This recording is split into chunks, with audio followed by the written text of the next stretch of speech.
Nuestro invitado ahora es el abogado constitucionalista Aníbal Quiroga. ¿Qué tal? ¿Cómo le va?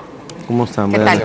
¿Cómo está, Gracias doctor? por acompañarnos. Bueno, nos imaginamos que está usted conforme con lo que ha decidido hoy el Tribunal Constitucional. Bueno, en primer lugar estoy satisfecho profesionalmente y académicamente porque se ha conseguido una decisión difícil en el tribunal, ¿no? Siempre los grandes temas constitucionales generan mucho debate, ¿no? No es solamente este tema, es el tema del aborto, es el tema de la igualdad de género. Son temas que no tienen una unanimidad constitucional porque normalmente los grandes problemas en el Tribunal Constitucional enfrentan uno o más derechos constitucionales que hay que interpretar y hay que saber hilvanar de manera apropiada. Es normal que haya polémica y es normal que haya una decisión discutida, pero yo creo que al final ha prevalecido la justicia, que además venía siendo reiterada, ¿no? El doctor Blum ha hecho referencia con acierto a jurisprudencia de la Corte Interamericana, que es previa. Ha hecho referencia a un informe de la Comisión Interamericana, que es previo.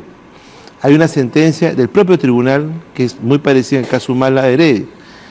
Hay una sentencia de la Corte Suprema de 11 de abril, caso Costa, y hay un pleno casatorio. Todos dicen exactamente lo mismo. Los únicos que estaban en discrepancia eran los fiscales de primera instancia y los jueces de primera instancia en este caso. No, de varias instancias, ¿no? Bueno, solo de primera en instancia. principio los de primera instancia y luego las otras instancias, en donde al final de cuentas en la Corte Suprema pasaron por encima del tema, ¿no? Yo critiqué esta actuación de la Corte Suprema, me gané 2 comunicados furibundos, porque no le gustó que le dijeran que es una Corte Suprema donde la mayoría son provisionales, y siguen siendo provisionales, y como soy terco como Galileo, pues sí. la tierra se mueve, ¿no? Pero no hace que sean menos, lo que pasa es que legales sus No, nadie discute la legalidad del tema, pero Verónica, si tú tienes una Corte Suprema en donde la mayoría son provisionales no titulares, sí, no hay la misma calidad de independencia, de imparcialidad y sobre todo de seguridad en el cargo, que es lo que garantiza la Constitución. Entonces, ¿Por qué? ¿Qué es lo que sucede con los provisionales? La Constitución garantiza la estabilidad en el cargo del magistrado. Gana una plaza y no se la puede mover. Un provisional no ha ganado una plaza. Es ascendido con un oficio y puede regresar con un oficio. Su plaza está en permanente, digamos, discusión, porque no tiene un título de la nación para este cargo. Es un coronel que está puesto provisionalmente como general. Eso está hecho para las vacaciones, para licencias, para las muertes, para las sanciones, para las cosas excepcionales. Pero hace 20 años en el Perú, como siempre pasa, esa excepcionalidad se ha convertido en el género, en la regla general. Entonces a veces ellos han sido presionados. No, yo lo que creo es que una justicia provisional en la Corte Suprema no da una garantía de calidad e imparcialidad. Digan lo que digan los magistrados, así se molesten en otro comunicado. No hay un solo país en América Latina donde la mayoría de su Corte Suprema sean provisionales y no titulares. En este caso, esa provisionalidad, a su entender, esa provisionalidad hizo que cuando el tema llegó en casación a la Corte Suprema, pasaran por encima del asunto. ¿Por qué? Por lo que estamos viendo. Si un magistrado no tiene garantía de seguridad, no tiene garantía de estabilidad, y hay todas estas manifestaciones y toda esta polémica, cuando quiera ser titular y postule, eso va a ser un hándicap. Pero eso quiere decir que entonces aquellas instancias de las que dependía su permanencia o no, en tanto jueces provisionales, estaban interesadas en que se solucionara, se resolviera de determinada manera. Están interesadas en no hacer muchas olas, en estar ahí tranquilos, no ganan un concurso, están en la Corte Suprema y se quedan tranquilos. Entonces, ni a usted, ni a su familia, ni a usted, ni a nadie le va a gustar que cuando llegue a la Corte Suprema le toque una Corte Suprema provisional y no titular, ¿no? Ese es un tema.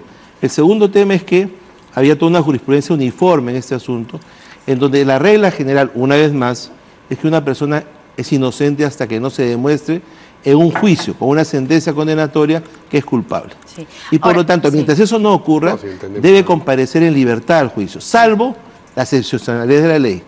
Entonces, acá hemos convertido otra vez la excepcionalidad en la regla general, y por eso la Comisión Interamericana dice que el Perú es uno de los países donde más se abusa. Claro. ¿Por qué?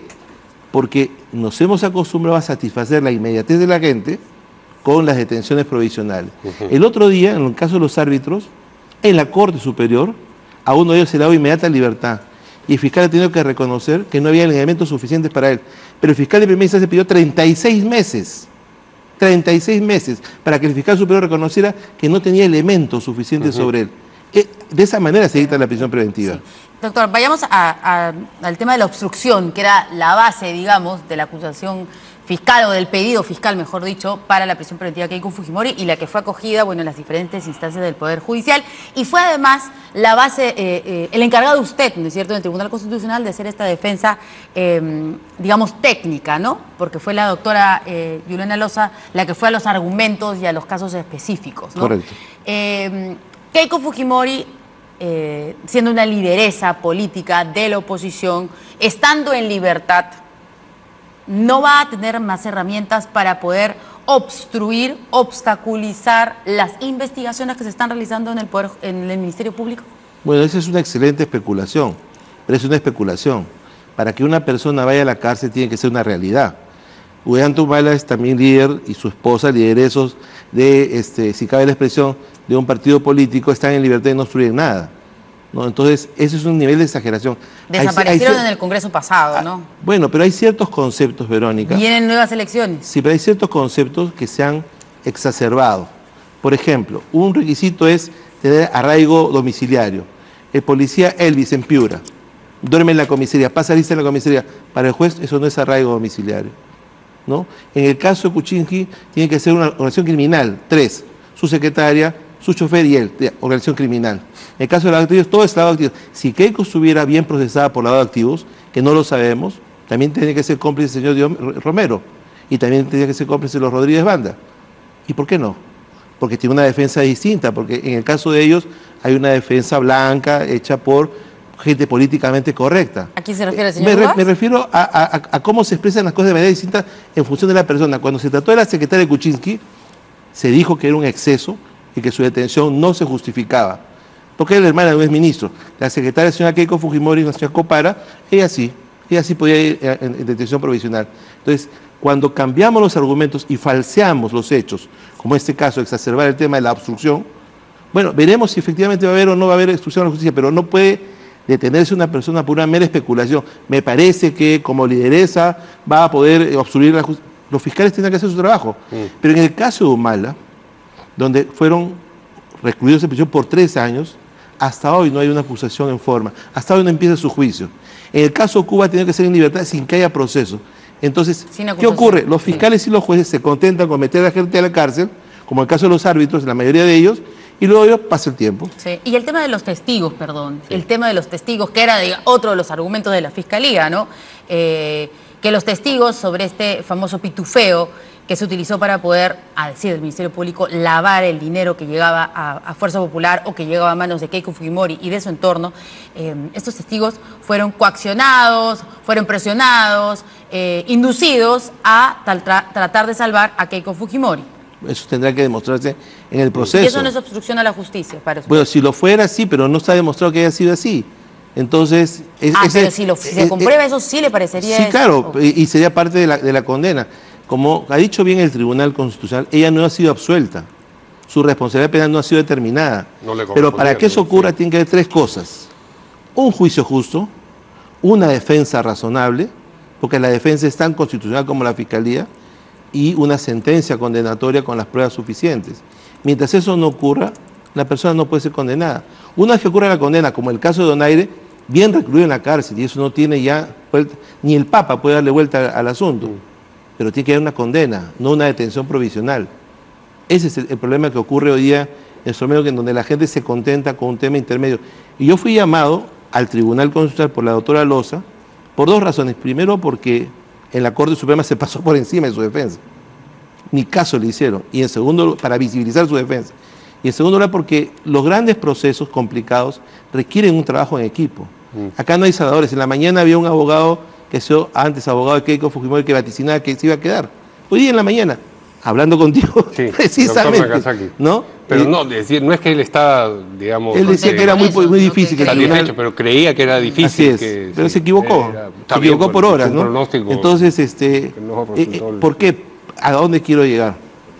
Que este tipo de procesos tienen que manejarse en un equipo. No hay gente salvadora. No hay nadie que pueda decir, yo soy el mago y tengo la varita mágica para hacer cuál es la solución. Se hace un trabajo en equipo y se hace un trabajo razonable con la ley en la mano. Aunque la idea de sugerirle a la OCMA que viese el caso del juez en este caso, en este proceso, no obtuvo la mayoría en el Tribunal Constitucional, la decisión del Pleno de todas maneras supone una llamada de atención para juez y fiscal? Para todos los jueces, Mario, por una razón muy simple. El Código Procesal... Para todos, pero para unos más que otros, ¿no? Sí, pero para todos los jueces, porque así como hemos exacerbado conceptos y volteamos, y un poder lo convertimos en un fuga y la comisaría lo convertimos en arraigo, y si viajas mucho, pronóstico de fuga, y si no viajas, también pronóstico de fuga, ocurre que el artículo 6 del Código Procesal dice que las sentencias del tribunal son doctrina jurisprudencial y obligan a los jueces, pero no le hacen caso. Hemos escuchado jueces que se enfrentan al tribunal, sí, a fiscales que se enfrentan al tribunal, que pechan al tribunal, a fiscales que pechan a la Corte Suprema. Y entonces, si tenemos una pirámide democrática, donde en el vértice superior está la Corte Suprema y por encima el Tribunal Constitucional, hay que hacerles caso, porque si no, entonces subvertimos el sistema jurídico y es un tema de prepotencia. Eso es lo que ha ocurrido. El tribunal, de alguna manera, con un gran esfuerzo y mucha valentía, está poniendo las cosas en su sitio. Y hay que hacerle caso. Hay que hacerle caso, porque así es como está hecho el sistema democrático. Muy bien. Y solamente para terminar, el día jueves, doctor, van a informar a las partes sobre esta sentencia, van a publicar cada uno de los argumentos de los magistrados y empieza el trámite para la libertad de Keiko Fujimori en el Poder Judicial, porque este documento, ¿no es cierto?, del TC tiene que ir al Poder Judicial, que está en huelga. Sí. ¿Esto va a generar algún tipo de retraso? Sin duda, no? Yo creo que quisiera que no, pero los expedientes hacen un viaje, ¿no? Suben de la primera instancia superior a la Corte Suprema del Tribunal y regresan ese mismo tránsito, porque en teoría quien tiene que darle la libertad es el juez de primera instancia. Por eso decía en la mañana que en el Perú uno lo detienen en 15 minutos y le dan la libertad en 48 horas, ¿no? Y eso es un error también, de tener que ser liberado. Yo creo que, como se pidió en el caso de los Humala, el tribunal debería oficiar directamente la libertad, porque es un valor supremo, ¿no? Hay 3 derechos nucleares: la vida, la integridad física y la libertad corporal. Muy bien, muchas gracias a Aníbal Quiroga, abogado constitucionalista.